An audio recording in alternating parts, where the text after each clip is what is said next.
Bonjour à vous les perles d'éveil, j'espère que vous allez bien. Alors aujourd'hui j'avais envie de vous faire une petite vidéo par rapport à un post que j'ai vu passer il y a quelques jours, même quelques semaines je crois, mais que je trouvais très intéressant parce que ça m'a donné matière à réfléchir. J'ai fait mes petites recherches parce que je trouvais ça assez, assez percutant en fait, euh, de voir et de comprendre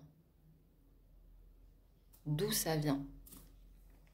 Donc le truc c'était que une personne a posté un tableau de femmes qui montraient leur sexe, puisqu'apparemment, à certaines époques, dans certains pays, des groupes de femmes auraient montré leur sexe pour repousser l'ennemi et déstabiliser l'homme. Et du coup, ça a vraiment cheminé en moi et je me suis dit, donc évidemment, il y avait tous les commentaires, on y va, c'est n'importe quoi. C'est open bar, enfin open sex, voilà, il y a de tout évidemment parce qu'il y a à la fois la peur qui parle, il y a l'espoir qui parle et on se dit si ça pouvait marcher alors faisons-le, faisons-le. Et puis de l'autre côté, il y a mais il y a pas eu assez de viols comme ça, vous en voulez d'autres encore? Qu'est-ce qu'il vous faut? Mais moi ce qui m'a intéressé en fait dans ce sujet-là, c'est que ça m'a percuté à un moment donné. Je me suis dit, le phallus. Le phallus, ce fameux mot qui vient de je ne sais où. Et je me suis dit, c'est quoi l'égal de phallus? Ou c'est quoi son mot féminin?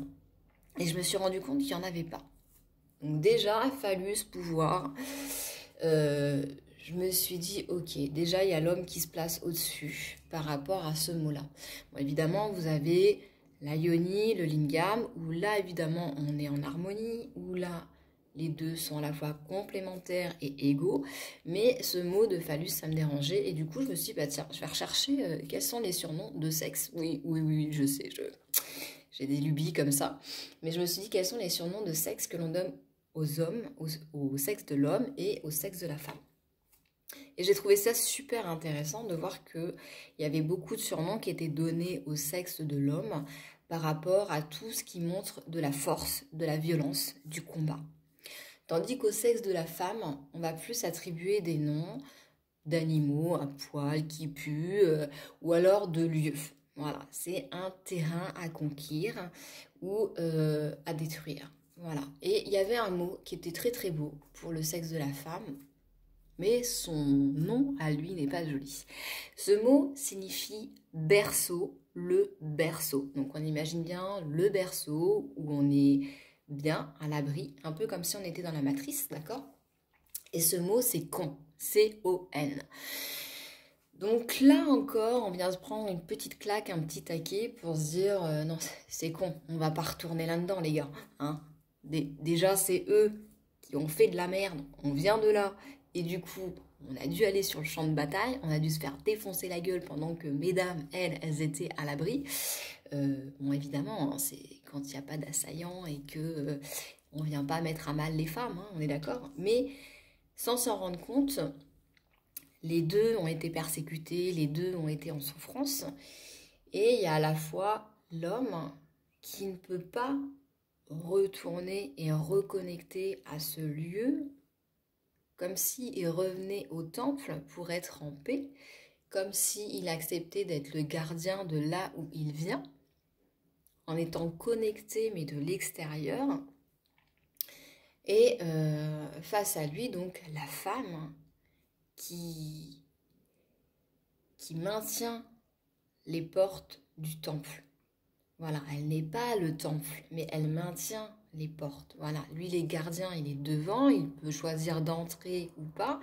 Et la femme, voilà, elle maintient ses portes, elle accepte de laisser rentrer ou pas. Si elle a le choix, évidemment. Mais du coup, je trouvais ça très très intéressant par rapport à ces surnoms qui étaient donnés et de voir en fait à quel point c'était violent pour les hommes, voilà, puisqu'on leur impose quelque part par tous ces petits noms, d'être toujours l'être qui va conquérir, l'être qui va forcer, l'être, il n'est pas là pour faire dans la douceur en fait, j'ai l'impression, par ses surnoms. Alors que la femme, elle, bah du coup, c'est voilà, c'est à la fois un lieu qu'on vient détruire, malmener, et tout ça pourquoi? Bah parce que l'homme est en souffrance de là où il vient, d'accord?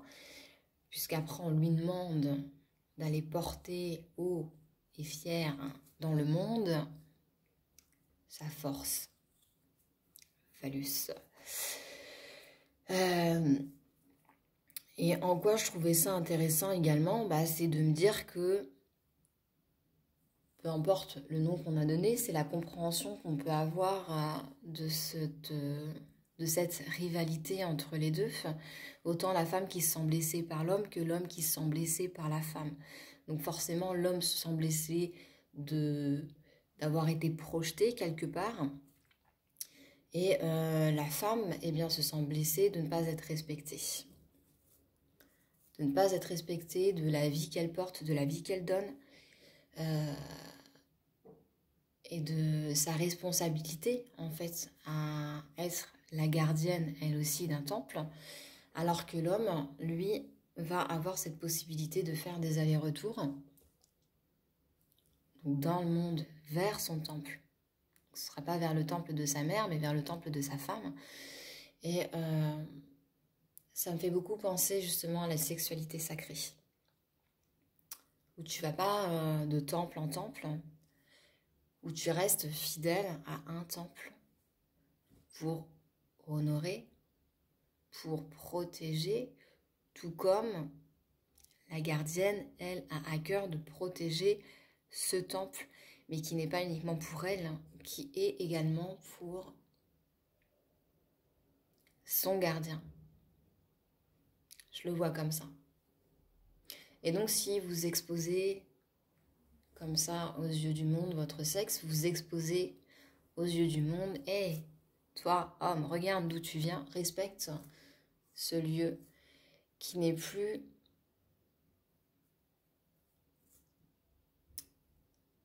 celui qui t'envoie à la destruction, mais celui qui te demande d'aller construire. Et la construction, tu l'as fait à deux. Avec deux visions différentes.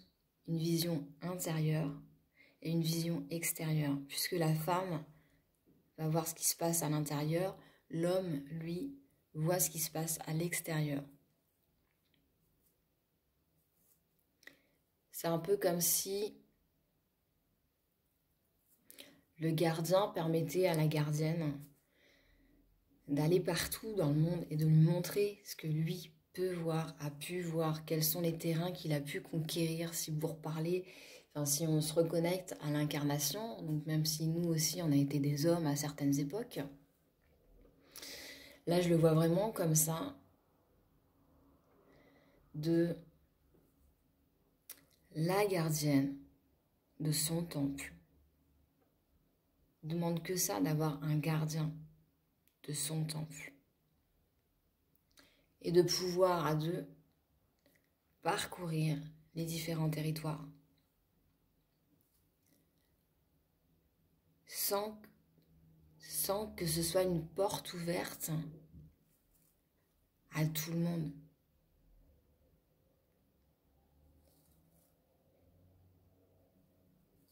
J'ai vraiment ce sentiment en fait que tous ces hommes qui sont en guerre, en soif de pouvoir, en soif de force, de destruction, sont vraiment en guerre avec là d'où ils viennent.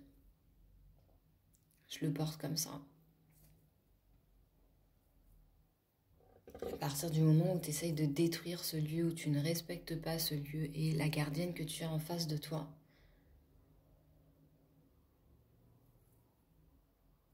c'est parce que tu es en conflit avec ce qu'on t'a demandé d'être et de faire. Mais on n'est plus dans ce monde de conquête de territoire. On est dans un nouveau monde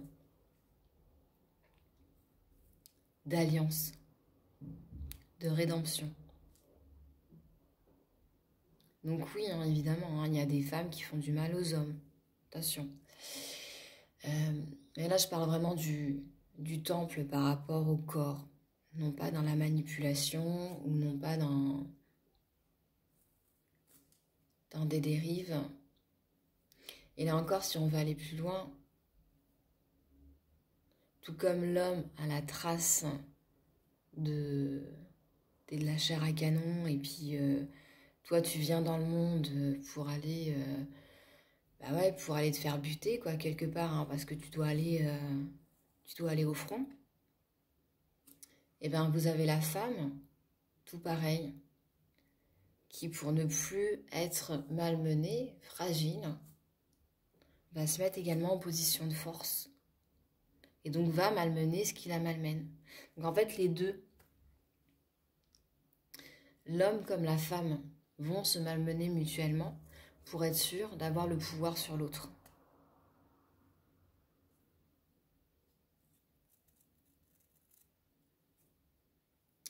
Et je pense que oui. Pour moi, il y a un gardien et une gardienne pour chaque temple.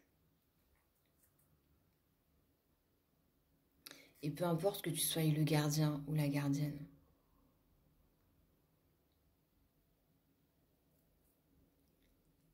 Ce qui compte, pour ma part, pour ma vision,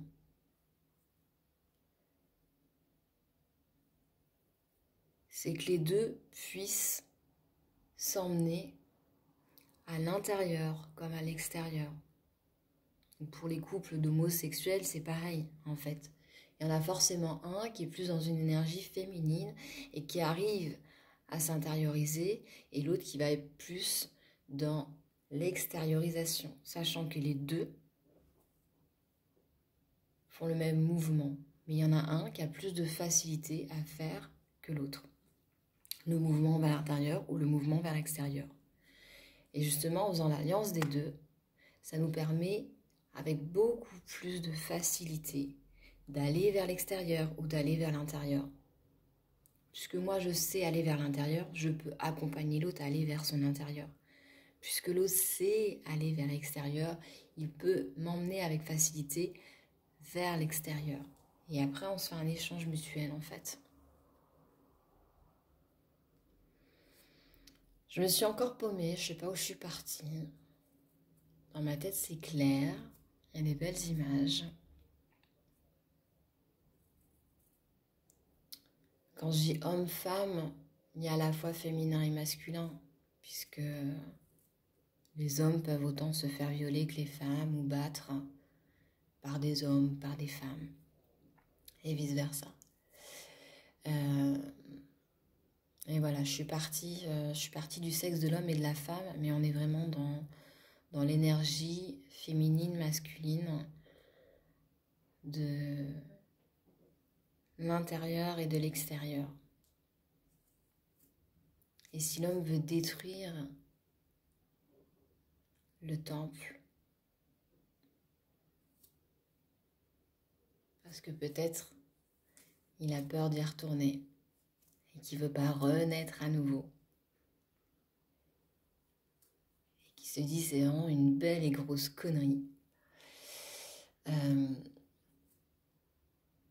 il y aura toujours cette... voilà pourquoi je ne me maquille pas. Mon Dieu. On va pas faire pire que mieux. Oh putain. Bon bref, j'en étais où? Bon oui, si l'homme veut détruire le temple d'où il vient, il ne trouvera jamais le repos. Voilà, je pense que je vais terminer là-dessus. Et si la femme ne veut pas accueillir l'homme, elle ne trouvera jamais le repos non plus. Voilà, parce que pour moi, c'est une alliance des deux. Donc quand je dis homme-femme, comprenez féminin, masculin, yin-yang, voilà. Sur ce, j'espère que ça vous a fait un petit peu voyager. J'étais vraiment dans ce comment dire, j'étais vraiment dans ce... C'est pas un combat, mais dans cette réflexion de comment on pourrait faire, puisque la pensée est créatrice, puisque l'égrégore est puissant, plus nous sommes à comprendre et plus nous pouvons éveiller, sans forcément dire à droite à gauche, hey, j'ai compris ci, j'ai compris ça, mais juste par l'égrégore que l'on produit chacun, la conscience, l'inconscient collectif, voilà. Et bien rien que par rapport à ça, en fait, on peut modifier les champs vibratoires de chacun. Et donc, je me suis dit que plus nous sommes, en fait, à l'avoir en conscience, qu'autant l'homme que la femme a subi, autant l'homme que la femme de tout temps a peur de l'autre et a besoin de l'autre. Même si on se complète soi-même, on a quand même besoin de l'autre et d'être en paix, de ne plus craindre l'autre, ne plus craindre celui qui donne vie et ne plus craindre celui qui peut partir à la conquête du monde. Voilà, écoutez, je ne sais pas du tout si c'est clair qu'est-ce que je vous ai dit, mais j'étais inspirée. Voilà, je suis partie un petit peu et puis j'avais envie de vous partager ça en espérant que beaucoup de femmes et d'hommes pourront comprendre que l'autre n'est pas un ennemi et que celui qui est en face de nous en souffrance, celui ou celle, est quelque part rattaché à ces espèces de vieilles blessures, comme quoi nous sommes différents. On a tous été hommes-femmes, ça j'en doute pas. Donc on a tous vécu des persécutions, on a tous été des persécuteurs. Et aujourd'hui, en fait, quelle trace il nous reste de ça? Et qu'est-ce qu'on a envie d'en faire? Est-ce que j'ai encore envie de jeter des cailloux aux hommes qui ont fait du mal ou qui continuent à faire du mal? Ou est-ce que j'ai envie de leur souhaiter la paix, l'apaisement, de pouvoir se sentir en sécurité, de pouvoir trouver le temple dans lequel ils pourront rentrer et être apaisés. Voilà. Donc gardien, gardienne, prenez soin de vous, prenez soin de l'autre. Envoyez de la paix, de l'amour à toute forme de violence. Donc c'est pas envoyer de la paix et de l'amour à quelque chose qui vous a blessé, qui vous blesse encore. C'est envoyer de la paix et de l'amour à quelque chose qui vous a blessé, mais qu'aujourd'hui vous êtes en capacité de comprendre et de pardonner. Voilà. Pour passer à autre chose et pour dire, ok, toi tu m'as fait tant de mal, j'entends, je comprends ta blessure, je t'envoie tout l'amour possible pour qu'à ton tour tu puisses comprendre ce que tu as fait, par quoi tu es passé, qu'est-ce que tu fuis et comment tu peux retrouver le chemin. Voilà, voilà. Donc c'est toujours facile à dire et facile à faire une fois qu'on a fait le chemin. Mais si on n'arrive pas à le faire pour soi, on peut déjà le faire pour d'autres. Voilà. Si une personne vous a fait du mal, peut-être que vous avez d'autres personnes autour de vous qui ont été en souffrance, qui ont connu la même blessure et que vous pouvez apporter en fait un pardon à cette personne qui en a blessé une autre et qui ne vous a pas blessé vous directement, même si elle vient de réveiller votre blessure. Donc peut-être qu'en faisant ce travail-là, d'aller pardonner celui qui a fait du mal à l'autre, vous finirez par pardonner celui qui vous a fait du mal. Celui ou celle, toujours, pardon, je suis une femme, donc je parle pour moi. Voilà, voilà. Mais écoutez, je vous laisse avec ça parce que ça fait déjà 20 minutes et ça fait un petit peu long. Voilà. Je vous souhaite une excellente journée ou soirée en fonction du moment où vous regardez cette vidéo. Et je vous souhaite de partager. Voilà. Partager cette information. Des bisous à vous. Je vous dis à très vite. Ciao.